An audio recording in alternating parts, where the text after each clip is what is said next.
Hi friends, here in this video we are going to see the caudal action in chain drives. Now what do we mean by caudal action? See, when there is a chain drive, a chain is mounted on a sprocket, that is a wheel which has number of teeth over it. And since the chain is not mounted over a circle, or we can say over a smooth pulley, so we are not going to get a complete circle when the chain is mounted over the sprocket. In that case, we are going to get a polygon which is formed when the chain passes through all the hinge centers of the sprocket. So here, as we can see in this diagram, here it is an example in which there are four, we can say, hinge centers, and the chain is mounted over that. And in the first diagram, that is this figure A, O to B is the distance, or we can say the radius of the chain. In the second diagram, the radius becomes O to X, that is over here, as we can see. This is the distance OX.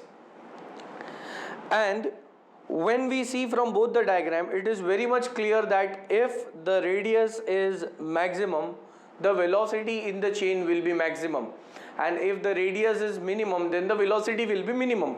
So here from figure 1 we can say we are going to get the maximum velocity in a chain.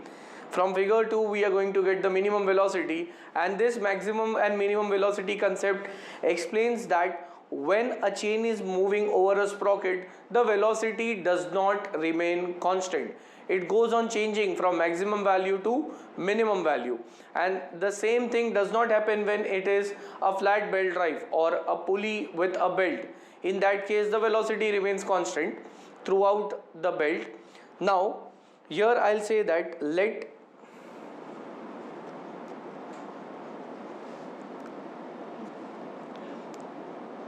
n is equal to the speed of the chain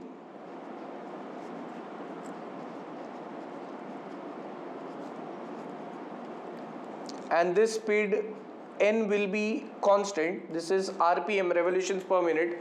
Now when this n is constant, that is the number of revolutions per minute for the sprocket, similarly I'll say that angular velocity of the chain denoted as omega, this angular velocity is 2 pi n upon 60. Omega would be having the unit as radian per second. So this angular velocity will remain constant, but what is going to change is the linear velocity, which is denoted as v, and that linear velocity would be given by v is equal to omega into r. R indicates the radius.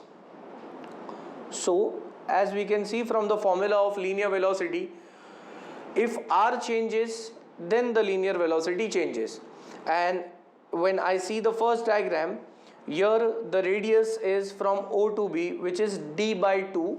So therefore I'll say the maximum velocity will be omega into d by 2. This is the maximum velocity.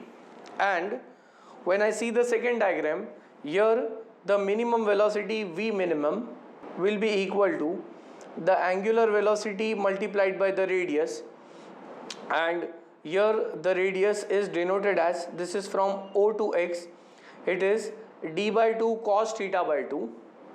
So d by 2 cos theta by 2, this will be the minimum velocity. And how this is d by 2 cos theta by 2 can be explained from this diagram.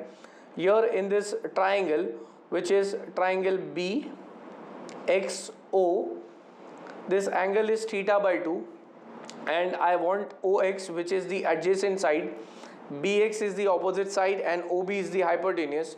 So I'll say cos theta by 2 is equal to the adjacent side, which is OX, to the hypotenuse side, which is OB. I want OX here, so OX will be OB cos theta by 2.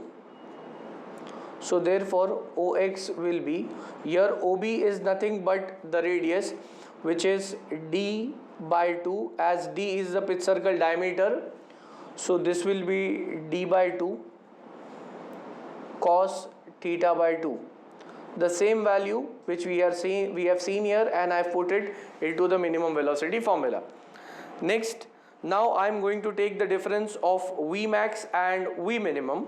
So therefore the change in velocity, and this is linear velocity, will be equal to Vmax minus Vmin. So this change in velocity, Vmax is omega into D by 2 minus Vminimum omega into D by 2 cos theta by 2. I have put the value of the maximum velocity and the minimum velocity which I have got just now. Next, from this I can see that omega and D by 2 can be taken common. Into the bracket we have 1 minus cos theta by 2.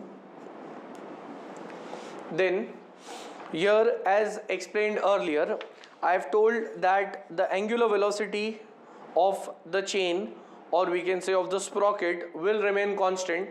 Linear velocities are going to change, so omega is constant. Similarly, the pitch circle diameter D is not going to change, it is also constant. So I can say that therefore the change in velocity will be directly proportional to this relation, which is 1 minus cos theta by 2. And instead of theta, I can write down that since theta is given as 360 degree divided by the number of teeth on the sprocket, so here I will be replacing it, that is 1 minus cos 360 degree divided by t. So therefore the change in velocity is directly proportional to the relation 1 minus cos 180 divided by t. And now this change in velocity,